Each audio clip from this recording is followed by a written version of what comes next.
Hey, this is Cahill, host of the Let's Talk About It podcast. This podcast is about motivating and inspiring professionals in the beauty industry. If you like this podcast, make sure you subscribe and enjoy the interview.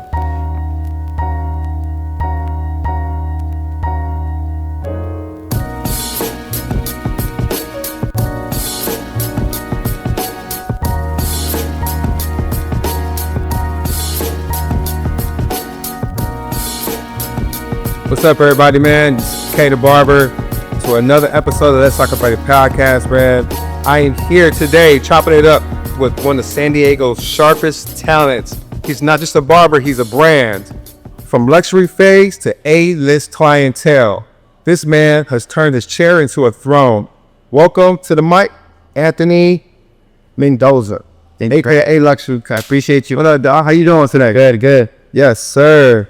Hey, man, we were here in beautiful San Diego, man. I really appreciate you coming out, spending your time, because on the Let's Talk About It podcast, you know, and man, one thing that we like to do here is to motivate and to encourage the next generation like we were talking about earlier. You know what I mean? But before we do that, let's get into a little bit of personal things with you, man. So how did you come up with the name Luxury Cutzz?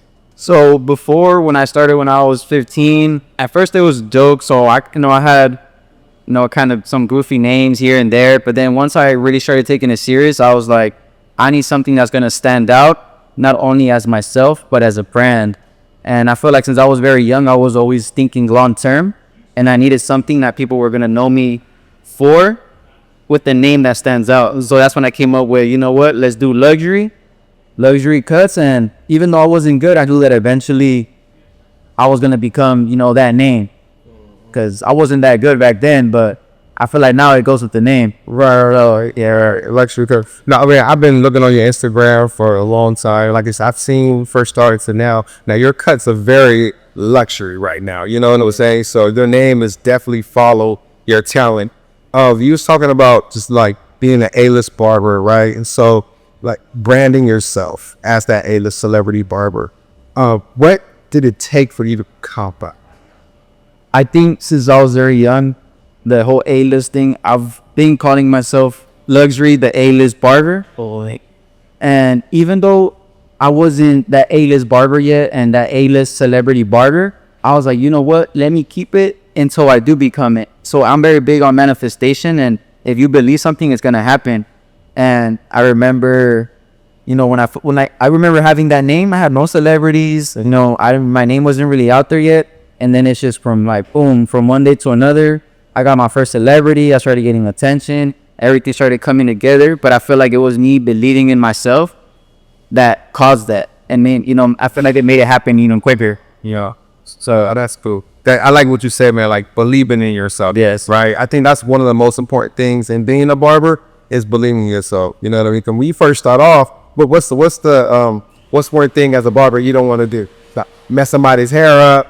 You know what I mean? Like, make somebody not look that good. But believing in yourself and going through those chances and becoming a better barber, man, that's what it takes, I believe, to be in this profession. You're gonna take your hits, you know what I'm saying, right? Of course. But like that, and that's how you learn, or you know what I mean, as a barber. And so, like, you start talking about celebrities. Do you cut any celebrities right now? Right now, I cut up the San Diego FC team. I cut up many of them. One of the soccer players' name is Aníbal Godoy. I've cut up a reggaeton artist. His name is Lunay. I cut up some known San Diego rappers. Little Maro 619. I cut up a couple others. A lot of Mexican singers. But those are, I could say, the main one. Oh, and I cut up some cheese players. Juju Smith. Yeah. I heard of him. But how did you get those type of clientele, man? Just honestly, like Juju Smith, he actually found me on Instagram. Okay. He said, I searched up San Diego barbers, and he said, you're the one that came up, and that's how I booked with you. I was like, I thought he got recommended. And then he was like, no, I found you on Instagram. And that's when I realized that the way you portray yourself is very important. Like, because you never know who's watching. It could be somebody that could eventually change your life. And I feel like that's when it really made me realize, like, wow, like, people are really looking at my stuff day to day. Right, like Instagram is crazy right now. Like Facebook, man. I don't understand. If you're a barber how you're not on Instagram. Yeah, how you're not on Facebook. How like to promote yourself or just showing your craft. You know what I mean? Yeah, like you said, you just never know who's watching. You know what I mean? And don't be discouraged if you only have like 60 views, right? You just never know who's watching you all the same time. Doesn't matter. Views don't matter.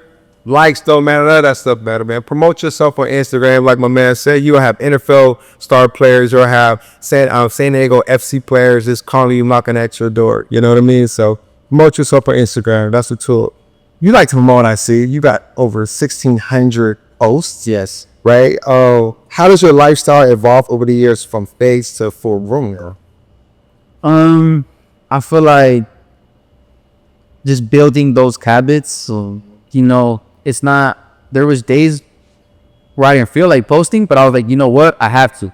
And I feel like I've made that a habit because for a lot of people, they struggle to post and with content. And I feel like I've come to the point where I made it a part of me.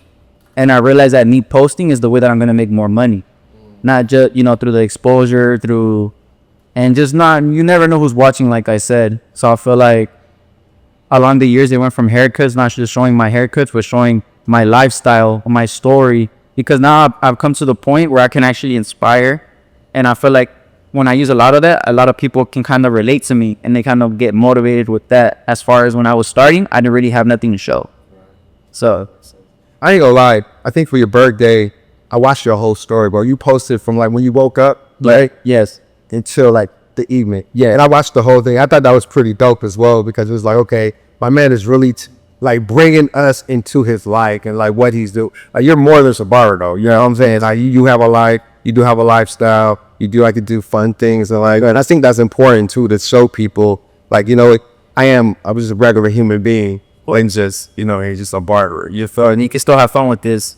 Right, yeah, definitely. You definitely have fun being a barber. I think being a barber is one of the best professions. I love being a barber. Right, say it again. I love being a barber. Exactly.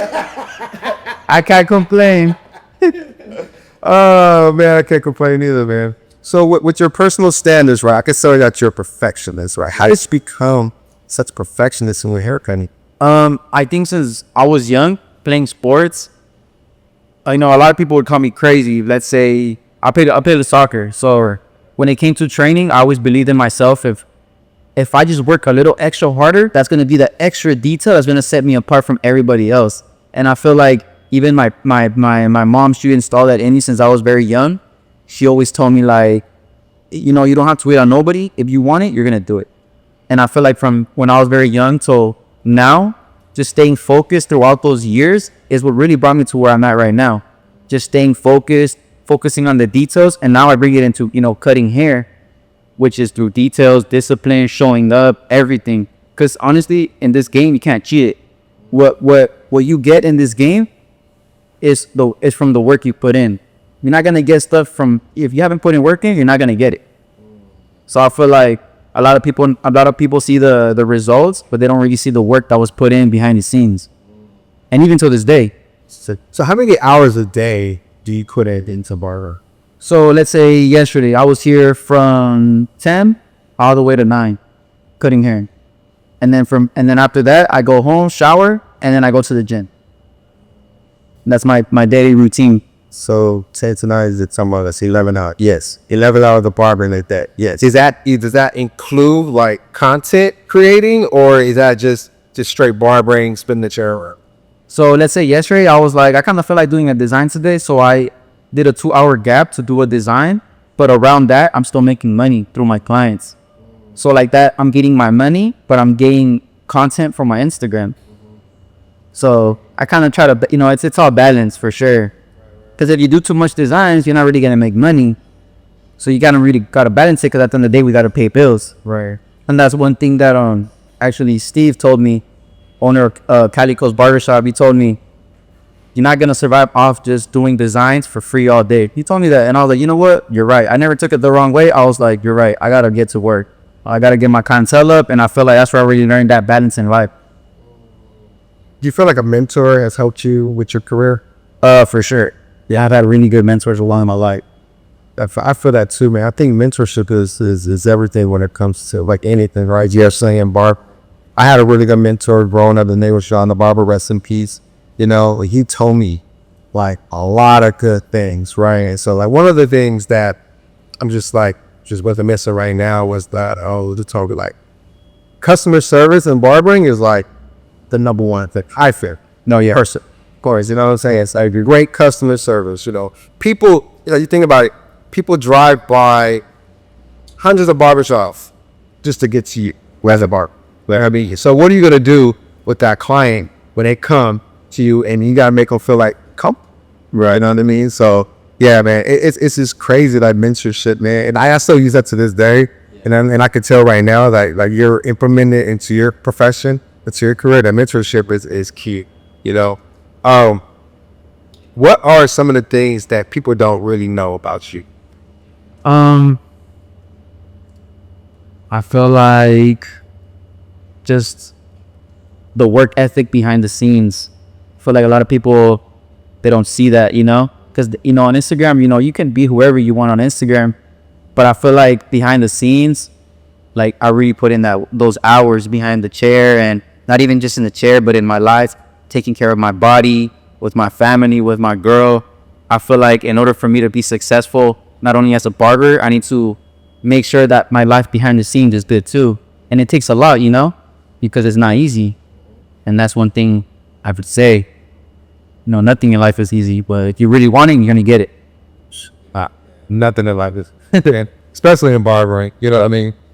A lot of people, like you say, look on Instagram, they say, oh, snap. Okay, this dude is making $100,000 a year. He's driving this type of car, but don't really know what it takes to get that Instagram post for you to be successful, to own property. You know what I mean? It takes more than just posting stuff on Instagram. It's like you said, it's the behind the scene work, right? It makes everything go forward. And that's with anything in life. You know what I mean?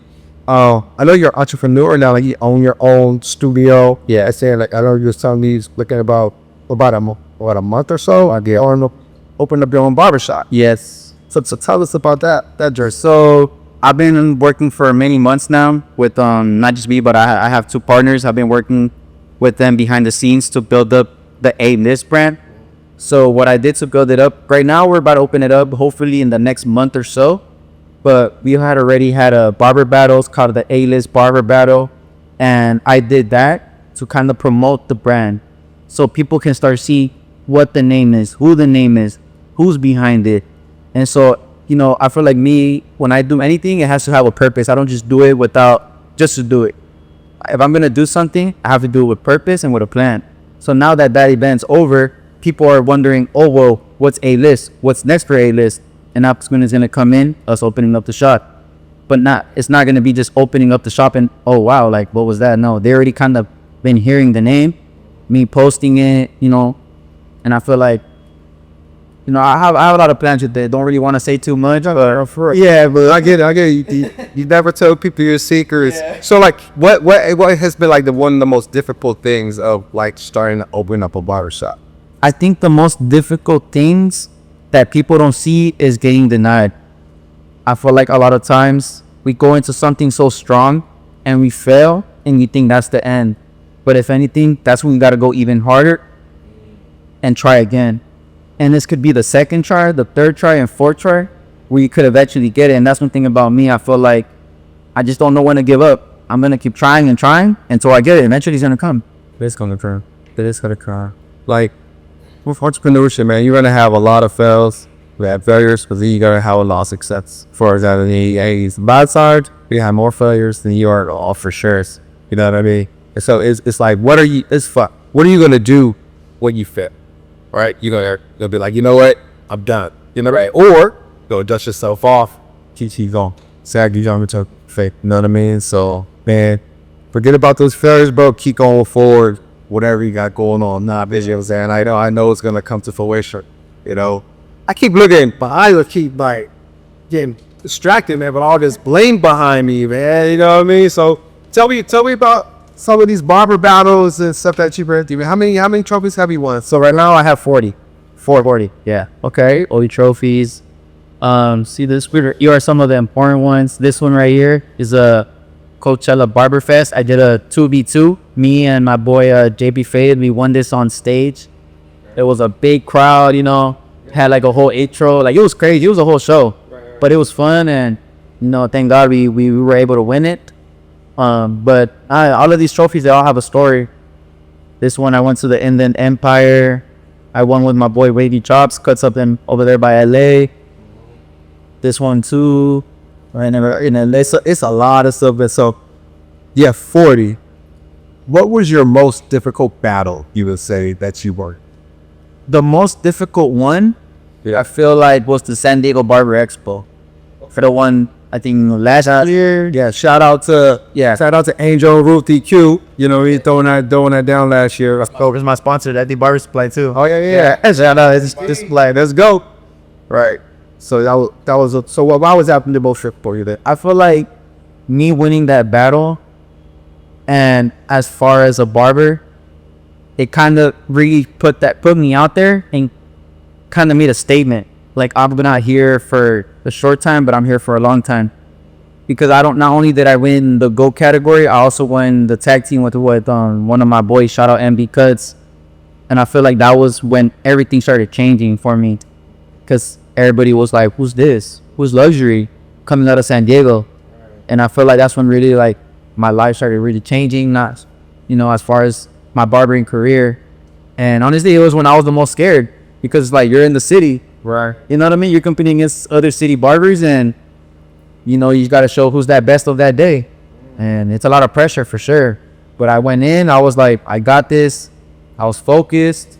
I had me a good little breakfast. Ate your Wheaties in the day. Yeah. You gotta have a little good breakfast. Right. But honestly, I was nervous. But my nervousness is, I'm confident at the same time. And I executed, and thank God I won. That's dope, man. Wow. So give some of these young barbers, the next generation, this words of encouragement of life, from your heart. Say it to the cameras, let them know about yourself. It's about this barbering, or it's never giving up, or this that. I say, as far as this barber game, one thing I'm gonna say is, it's not gonna be easy. It's gonna be hard, but if you really want something, you're gonna get it. And if I could do it, you guys can do it too.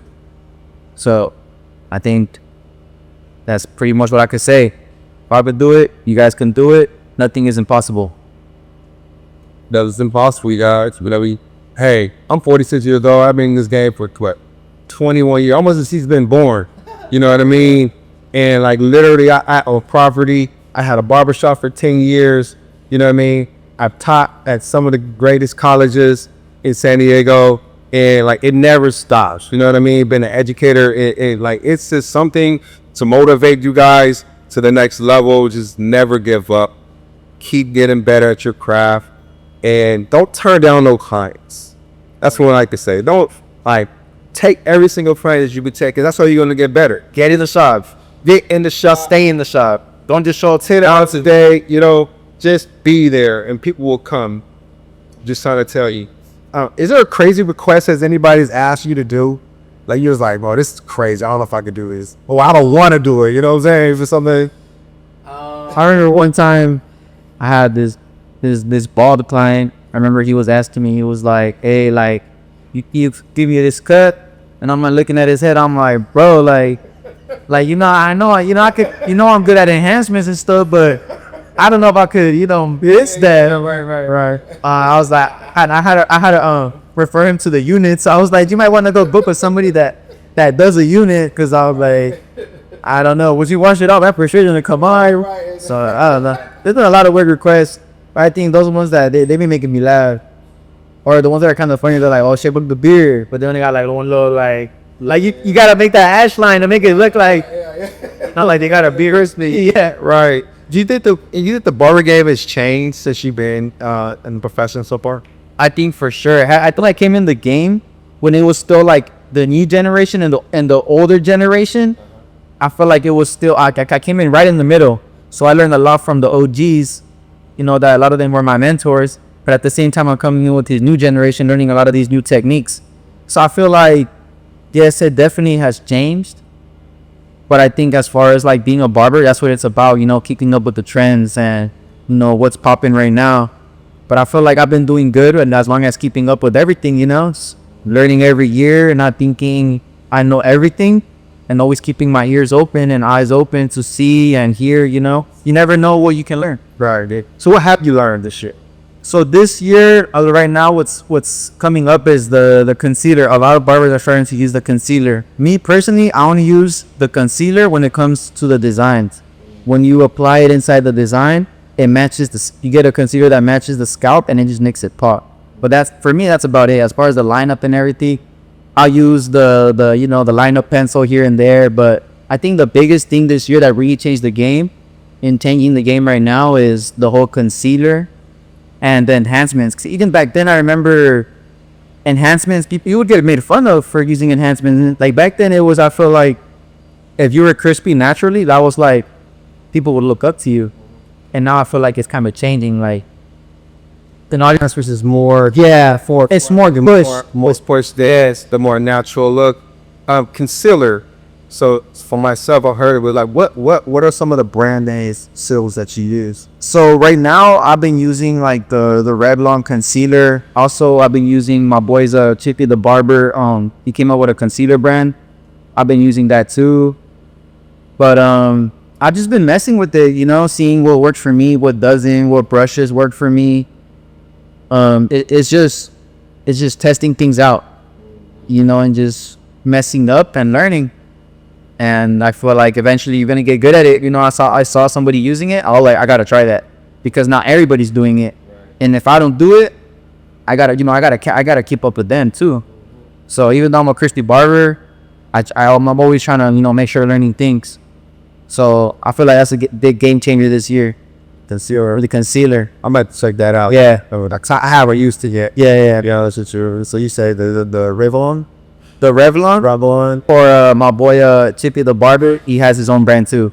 Game changer. Yeah, y'all better watch out for K the Barber, man. We're coming for tell you. Game changer for sure. 46 is still popping. Tell you. Yeah. Man, this has been a great interview, bro. I really appreciate you coming out. No, saying. Is there anything else you want to bring to the table? What you got going on? Where you located? You know what I mean? What you get a cut code? I'm located at Millionaires HQ, owned by Chrissy the Barber. Come check me out. I'm about to open up my shop, Painless Barbershop.